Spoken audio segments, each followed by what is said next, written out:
Hi future officers, welcome to EduTap and welcome to another important CT 360 series session। तो आज के session के अंदर हम बेसिकली रिवाइज करने वाले हैं that we have already covered in the February 2024 month. ठीक है, तो जितने भी सेशंस हुए हैं February 2024 के, आई बिलीव आप सभी ने उनको काफी अच्छे से देखा है। बट क्या आपने एनालाइज किया है that whether you retain all the important information from those news articles, from those updates which have happened around the world? अगर आपने नहीं किया है, so guys this session is for you, because आज के सेशन के अंदर हम सॉल्व करेंगे MCQs on the basis of those information that we have covered in those particular sessions. So guys once again a warm welcome to all of in today's session. तो आज का session है 20 questions हम solve करने वाले हैं, और आप सभी से रिक्वेस्ट है कि अपने अपने पेन पेपर को तैयार रखिए और मेक श्योर कि आप मुझे कमेंट सेक्शन के अंदर बताएं कि what exactly is the right answer to these particular questions. तो स्टार्ट करते हैं अपने पहले क्वेश्चन से सेशन को। तो पहला क्वेश्चन आप सभी के सामने on a very easier lines. पहला क्वेश्चन है रामसर वेटलैंड्स के ऊपर, and you have to basically go through these statements and tell me what exactly is the right answer। ठीक है, तो आपको इन स्टेटमेंट्स को एनालाइज करना है and you have to tell me which of the following statements are correct as per the announcements which are being done on the World Wetland Day regarding the Ramsar wetlands in India। ठीक है, तो पहली statement में आप देख सकते हैं it is been given कि इंडिया ने 5 नए रामसर वेटलैंड्स को ऐड किया है 2024 में, and the total has been increase to 85। Second option is Sirpur lake, a Ramsar site, it is located in Indore. Third statement है कि तमिलनाडु के पास highest number of Ramsar sites है इंडिया के अंदर, that is total 20। Option D is the total area covered by Ramsar sites in India is now 2.33 million hectares, and the fifth option is UP has the most Ramsar sites in India with 16 locations. तो आप देख सकते हो कि एक जैसी statement यहां पर दो हैं, like statement number C and statement number E. You can see here कि दोनों ही स्टेटमेंट्स ऑलमोस्ट सेम है, बस यहां पर डिफरेंस है। तो स्टेट का in one statement is mention Tamil Nadu, in the another statement it is mention Uttar Pradesh. But यहां पर पांचों स्टेटमेंट में से बस एक ही स्टेटमेंट करेक्ट है। आपको बताना है कि कौन सी स्टेटमेंट है विच इज करेक्ट है। सो गाइस, अगर हम बात करते हैं कि रिसेंटली इंडिया ने 5 नए रामसर वेटलैंड्स को ऐड किया था, that is absolutely right, but the total has been increased to 80 and not the 85, that is why the statement number A is absolutely incorrect। बढ़ते हैं अपनी सेकंड स्टेटमेंट पे। तो second statement is absolutely right, because Sirpur lake it is a Ramsar site which is located in Indore. और अगर हमारा second option correct हो गया है, that means the right answer will only be option B, and let us see whether it is right और not. Yes, the right answer is option B. तो आप सभी में से किस किसने इस क्वेश्चन को सही आंसर किया है मुझे बताइए कमेंट सेक्शन के अंदर, that who among you has answered the question correctly. तो अगर आपने इस टॉपिक को मिस किया था, let me tell you that you can go back to the session of the CT 360 ऑफ 1st to 5th Feb 2024, and there you can easily revise about these particular updates which were being mentioned। जैसा कि मैंने कहा था कि India के पास अब total 80 Ramsar wetlands हैं, और ये सभी जो इंफॉर्मेशन है it was there in the news article during the world wetland day, जो कि सेलिब्रेट किया गया था 2 फरवरी 2024 को, जिसकी थीम थी वेटलैंड्स एंड ह्यूमन वेलबींग। बाकी की इंफॉर्मेशन आप देख सकते हैं। Although Tamil Nadu has the maximum number of Ramsar sites, but total 16 sites हैं, ना कि 20। Similarly Uttar Pradesh is not having the maximum number of Ramsar sites, and it is only having the 10 sites। So these are the things that we must cover from the exam point of view। A question on these lines can be asked in the exam। तो इसी तरीके से एक rapid fire session रहेगा आज का, आप सभी को काफी मजा आने वाला है, तो बने रहिए सेशन के एंड तक। बढ़ते हैं अपने क्वेश्चन नंबर 2 की तरफ, और अगला क्वेश्चन आप सभी के सामने on a very very important scheme. A scheme whose tenure has been recently approved has recently been extended by the Union Cabinet। What is the name of the scheme? It is Animal Husbandry Infrastructure Development Fund Scheme। आपको identify करना है कि कौन सी statements correct हैं which are being mentioned here out of those 4 statements. Which statement is the correct statement? सबसे पहले demand समझिए क्वेश्चन की क्या है, कि आपको आइडेंटिफाई करनी है correct statement, and then you have to identify the correct combination of these correct statements. Okay, तो पहली स्टेटमेंट है the central sector scheme launch हुई थी 2020 में as a part of Atmanirbhar Bharat package. Second statement, ministry of fisheries, animal husbandry and dairying इसकी nodal ministry है, और इसकी जो इंप्लीमेंटिंग एजेंसी है that will be department of animal husbandry and dairying, which is absolutely right. Third statement is regarding the aim of this particular scheme that it aims to promote the infrastructure development in the animal husbandry sector, which is absolutely correct। Statement number 4, the tenure of the scheme has been extended by 3 years up to 2025-26, जिसका financial allocation रखा है यहाँ पर 29,610 करोड़ का। तो आपको identify करना है कि कौन सी स्टेटमेंट्स यहाँ पर करेक्ट है guys. Let me tell you that all the statements which are mentioned here are absolutely right regarding the animal husbandry infrastructure development fund scheme, a very important scheme guys for all the people who are preparing for NABARD exam as well, क्योंकि agriculture की related scheme है, यहाँ पर animal husbandry से related scheme है, तो आपको ध्यान होना चाहिए कि ये ऐसी स्कीम्स एग्जाम में पूछी जाती हैं। ठीक है, तो once again if you have missed this particular topic, then you can refer to the 1st to 5th Feb 2024 CT 360 session, जहां पर आपको पूरी डिटेल्स इस स्कीम के बारे में मिलेंगी और साथ ही साथ आपको बाकी न्यूज आर्टिकल्स के बारे में भी इंफॉर्मेशन देखने को मिल जाएगी। बढ़ते अपने अगले क्वेश्चन की तरफ। अगला क्वेश्चन है इंडिया के इसरो के स्पेस एंडेवर की तरफ, and you have to identify the correct statement regarding this. ठीक है, तो बेसिकली जो ये क्वेश्चन है it is basically based on Vyom Mitra. Vyom Mitra जो कि एक रोबोट एस्ट्रोनॉट है, जिसको यहां पर इसरो ने कहा है कि that they will be launching it to the space. तो उसी के ऊपर ये तीन स्टेटमेंट्स हैं, देखते हैं कि तीन स्टेटमेंट्स क्या हैं। पहली statement that this Vyom Mitra it will undertake a space mission before the launch of Gaganyaan mission. तो गगनयान मिशन से पहले व्योम मित्र है जो कि स्पेस के अंदर जाने वाला है। ठीक है, सेकंड स्टेटमेंट जो व्योम मित्र है it is derived from the two Sanskrit words that is व्योम एंड मित्र। थर्ड स्टेटमेंट जो गगनयान मिशन है which is scheduled for the following year. Let me tell you guys, please make sure कि आप की वर्ड्स पर फोकस करें। गगनयान मिशन जो अगले साल होने वाला है, सो it will B basically India's first human crewed spaceflight mission. Absolutely right. Intending to send Indian astronauts to the moon. Let me tell you guys that this Gaganyaan mission basically aims to send astronauts to the space, but not exactly to the moon. That is why the third statement is absolutely incorrect. So which is the right answer? Option B, that is statement number 1 and 2 are absolutely right from this perspective. Okay, so that is the right part from this particular part. I hope this is clear to all of you. Some other information has already been given and discussed with you in the session. Now let's move on to the next question. Agla question is on a very easier line. Let's see who will tell me the right answer to this question. You have to tell me the name of the organization जो established हुई थी 1969 में, जो RBI के साथ registered है as NBFC। तो यहां पर क्वेश्चन बेसिकली ये है कि वो कौन सी ऑर्गेनाइजेशन है जिसने recently best green bond corporate award जीता है। ठीक है, तो आपको बताना है उस NBFC का नाम। What exactly is the name of that organization? Is it Aditya Birla finance limited, Magma FinCorp, REC, Alliance Capital, Reliance Capital and Credit Access Grameen. So out of 5 these options, tell me what is the name of that organization? The name of that organization is option C, that is REC. So REC has recently won this particular best green bond corporate award. So याद रखिएगा exam point of view से।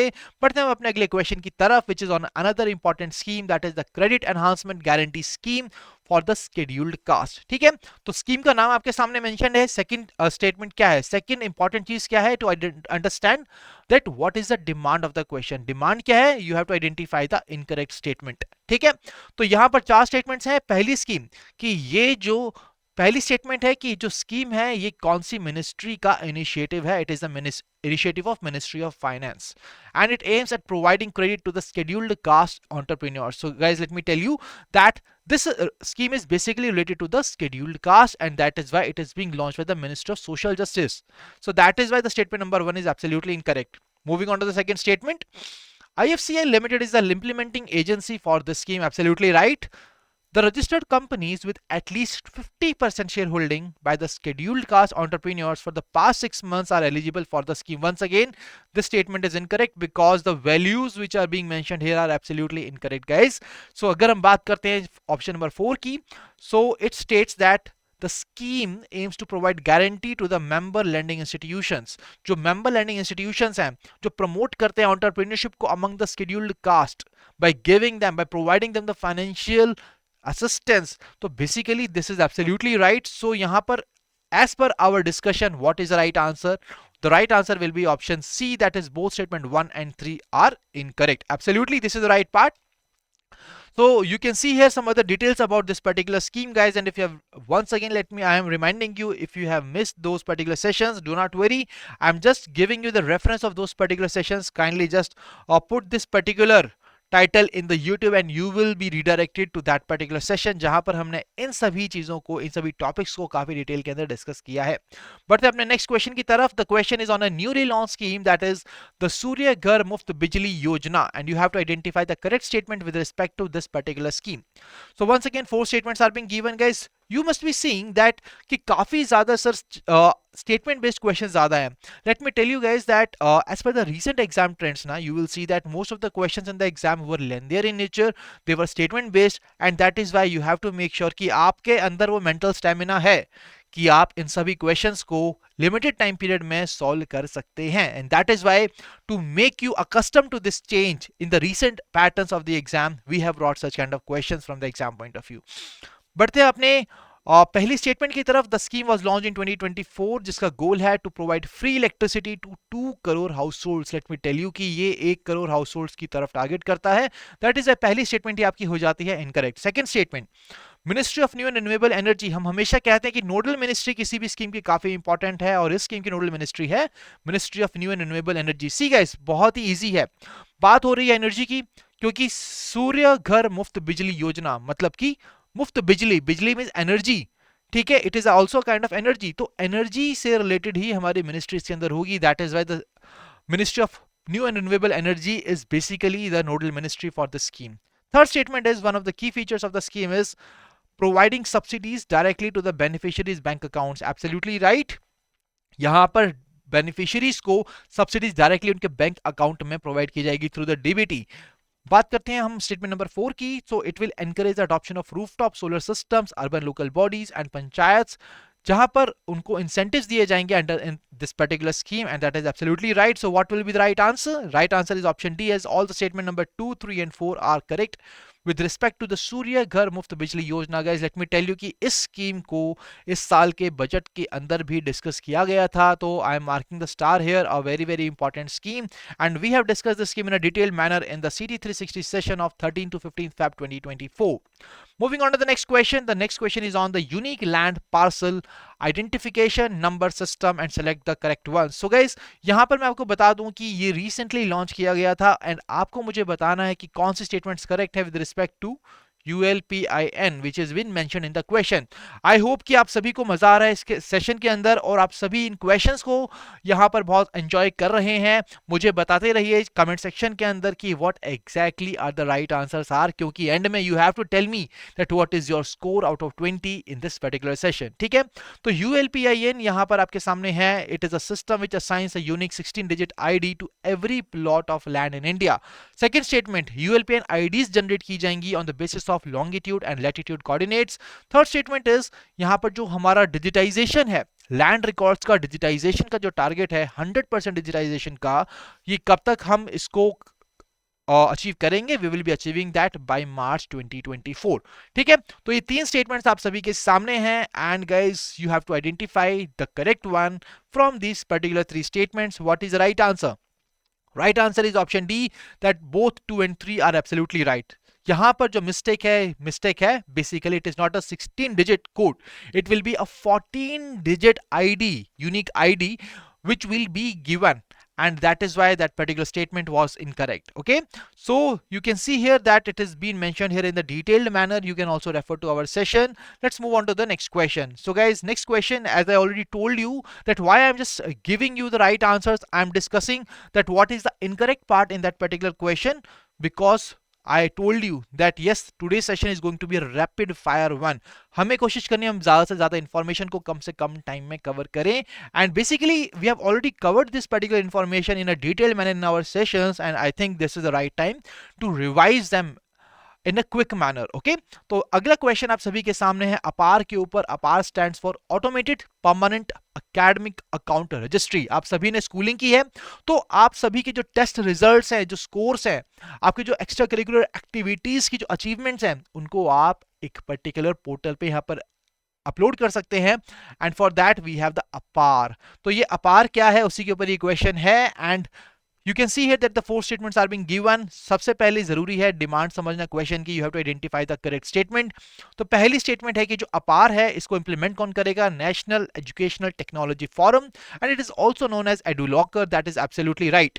This is absolutely correct statement. Second statement is each student is going to receive a unique 12 digit identification number जिसको इस्तेमाल किया जाएगा in the conjunction with their Aadhaar ID. Third statement is APAR will store educational details such as exam results, learning outcomes, as I already told you that these things will be covered under this particular part. And the statement number 4 is जो target है APAR का basically to have all the student records mapped into APAR. This will be taken by the end of 2026-2027. So what is the right answer? Which of the following statements are correct here? The right answer is option C, that 1, 3 and 4 statement are absolutely right. The incorrect statement is statement number 2. Why so? Because it will be a 12 digit identification number and that is why this particular part is incorrect from the APAR. ठीक है, तो अगर हम बात करते हैं APAR की, तो APAR के तौर पे ये बेसिकली स्टेटमेंट इनकरेक्ट था. That is why right answer is option C. Moving on to the next question, guys. A very easy question, but a typical one. Let me challenge you. Let's see that who will tell me the right answer to this question. आपको identify करनी है correct statement with regard to the national science day. National science day guys हम कब बनाते हैं? हम बनाते हैं 28 फरवरी को, सेलिब्रेट करते हैं नेशनल साइंस डे. ठीक है जी.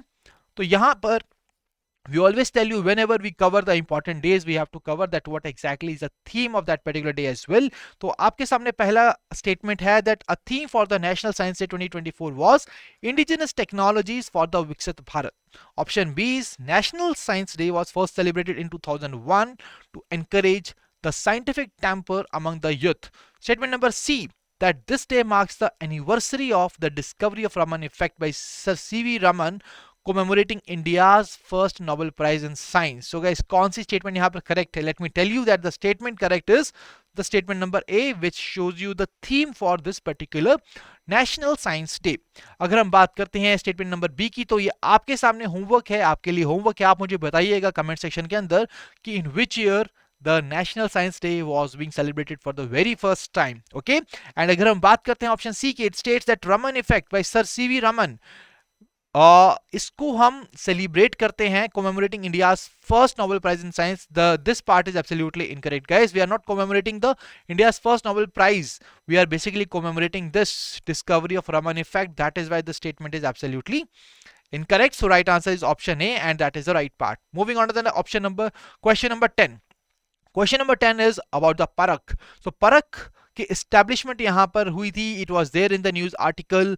तो यहाँ पर आपको मुझे बताना है, there are 4 statements are being mentioned regarding the PARAKH. तो उसके प्राइमरी ऑब्जेक्टिव्स के ऊपर कुछ चीजें दी गई हैं, काफी सारी डिटेल्स हैं जिसके ऊपर इस पर्टिकुलर क्वेश्चन को फ्रेम किया गया है.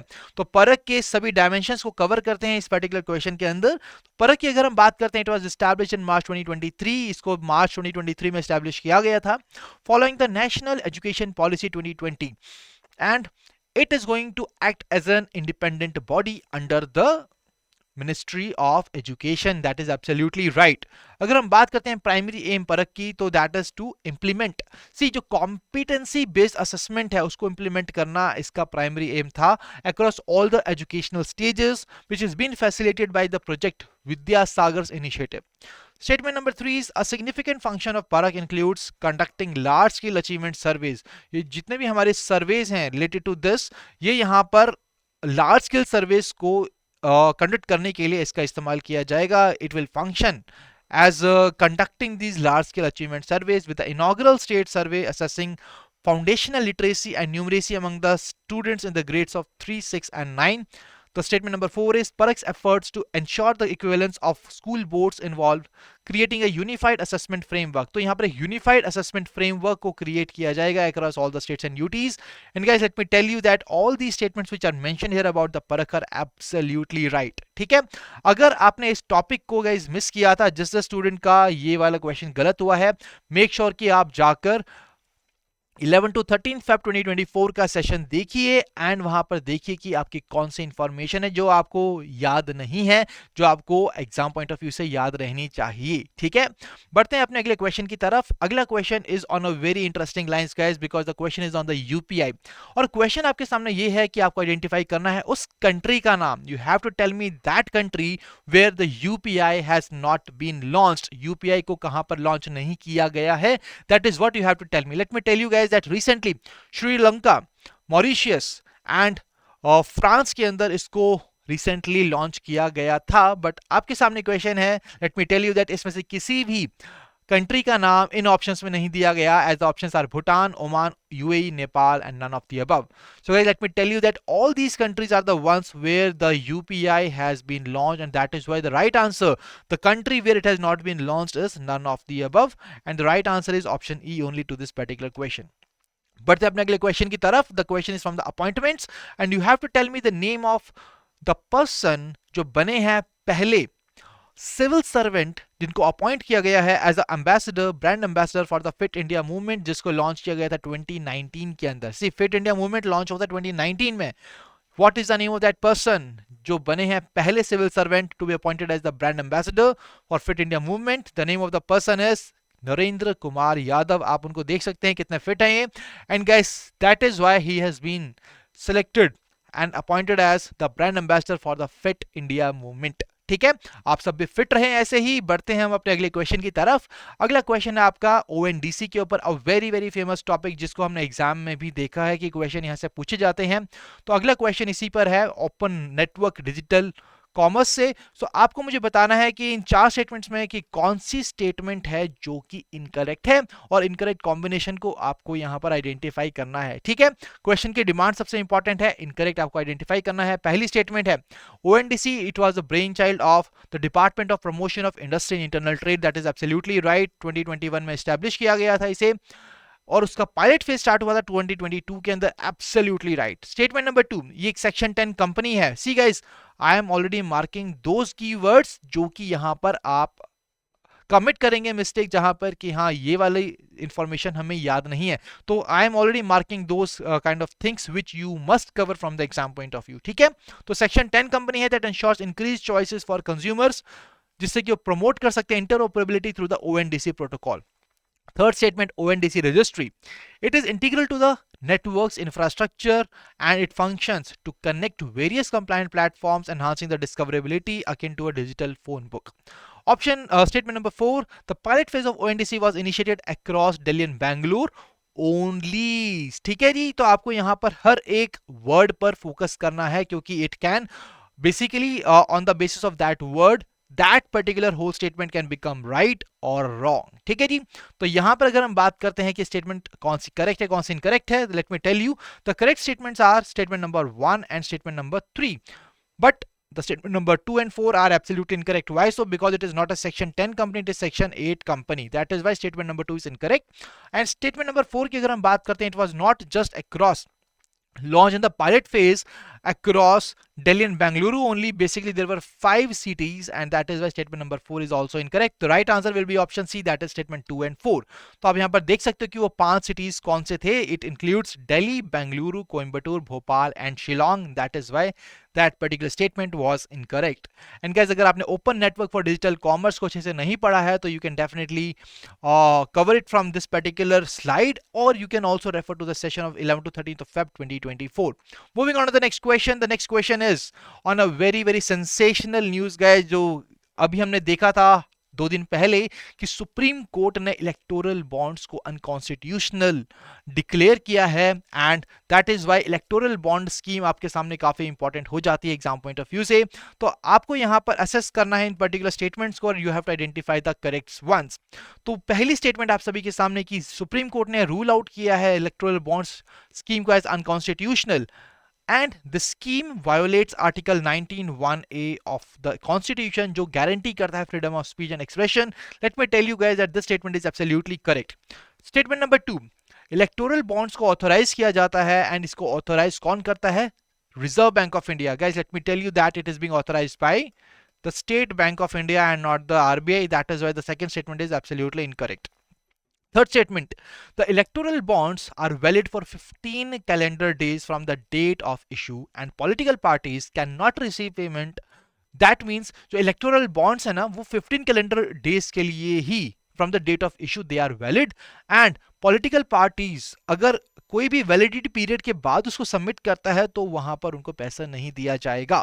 That statement is absolutely right. Statement number 4, in case if a party wants to receive these electoral bonds, उसके लिए कुछ कंडीशंस यहां पर गवर्नमेंट ने लगाई थी कि बेसिकली जो पॉलिटिकल पार्टी है, it must be registered under section 29A of the representation of people act 1951 and it has secured at least 1% of the votes which are polled in the last general elections. Let me tell you guys, this statement is also correct and the right answer here is we were required to identify the correct statement, so right answer will be 1, 3 and 4. That is option C. Absolutely right. Option C is the right answer. I hope and I believe कि आप सभी ने इस question का answer correctly answer किया हुआ, क्योंकि इस पर्टिकुलर क्वेश्चन को, इस पर्टिकुलर टॉपिक को हमने लास्ट सिटी 360 सेशन में ही डिस्कस किया था।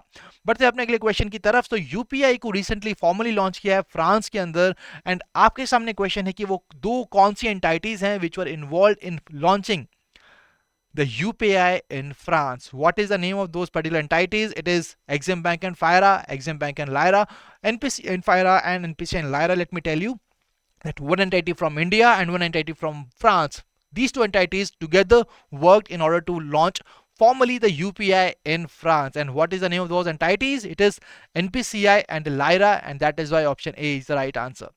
बढ़ते अपने क्वेश्चन नंबर 16 की तरफ। So guys the next question is on the Bharat Ratna. So India का highest civilian award, you have to tell me that कौन सी स्टेटमेंट यहां पर करेक्ट है रिगार्डिंग द भारत रत्न। ठीक है, तो 5 स्टेटमेंट आपके सामने मेंशन्ड है, तो अगर आप अपना प्रेजेंस ऑफ माइंड लगाएंगे तो it will be very very easy for you to identify the right part. ठीक है, तो पहली स्टेटमेंट है Bharat Ratna was introduce in 1964। Second statement is this is the second highest civilian award of the nation. Third statement, as per Article 18(1) of the Constitution, recipients of the Bharat Ratna can use the award as a prefix. Option D is the first recipient of the Bharat Ratna was C. Gopalachari in 1954. And the option E is Bharat Ratna is given to recognize achievements in the field of sports only. तो अगर हम बात करते हैं guys सभी statements की, तो I will start from the statement number D. Why? Let me tell you that it is mentioned जो first recipient थे भारत रत्न के वो थे C. Gopalachari in 1954. अगर 1954 में उनको नोबेल प्राइज मिला है तो भारत रत्न अवार्ड मिला है, it was a slip of tongue from my end, sorry for that. So 1954 के अंदर अगर भारत रत्न दिया गया था तो वो इंट्रोड्यूस 1964 में नहीं हो सकता है, so that is why this statement is absolutely incorrect. Second statement is it is the second highest civilian award. Let me tell you guys, in the question it is mentioned it is India's highest civilian award, so just use your presence of mind. This statement is also incorrect. Third statement, as per Article 18(1) of the Constitution, let me tell you जो भारत रत्न के awardees हैं वो as a prefix और suffix अपने नाम के सामने Bharat Ratna use नहीं कर सकते हैं। That is why third statement is also incorrect.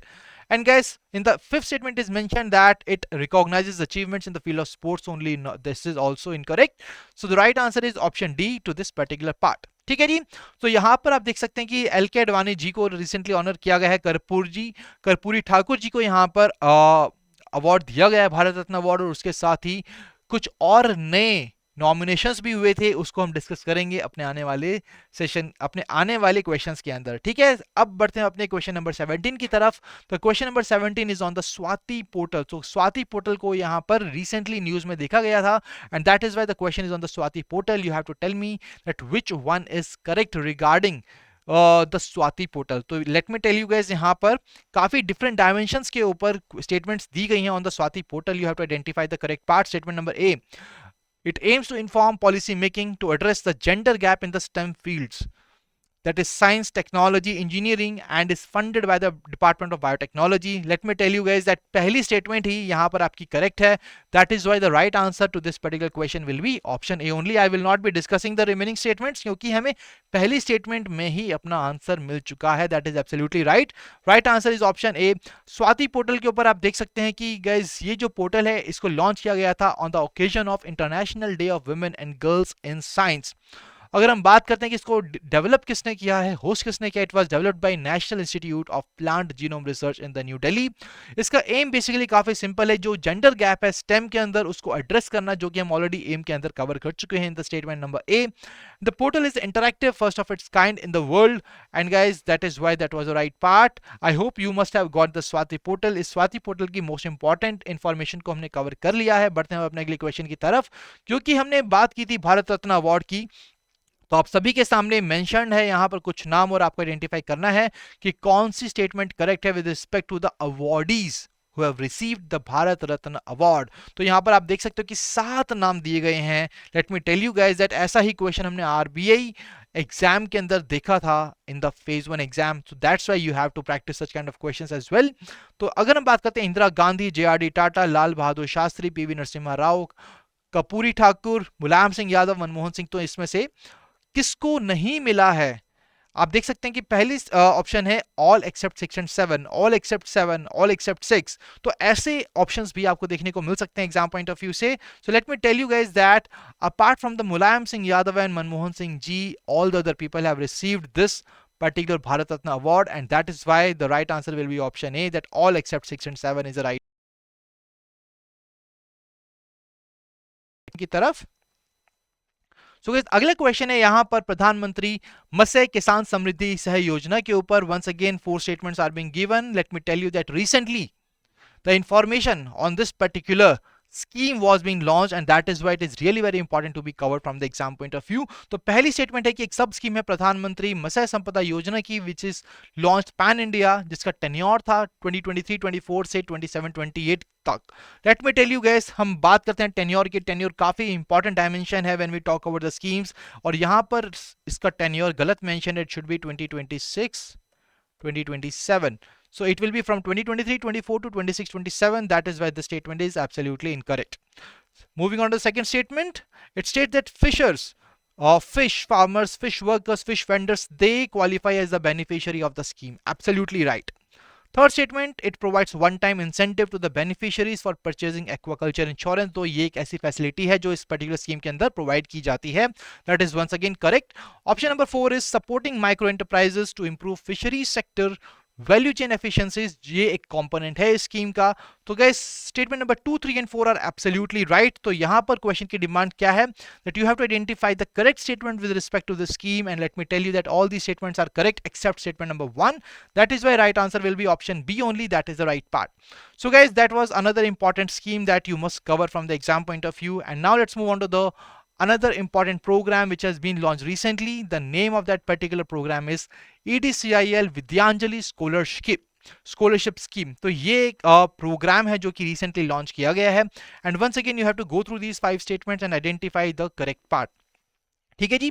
तो पहली स्टेटमेंट है the program was launch by the ministry of corporate affairs, कि मिनिस्ट्री ऑफ कॉर्पोरेट अफेयर्स ने इसको लॉन्च किया था. सेकंड स्टेटमेंट, इसको सपोर्ट मिलता है by corporate CSR sponsors such as Fiat India, HDFC bank limited and the Bill and Melinda Gates foundation.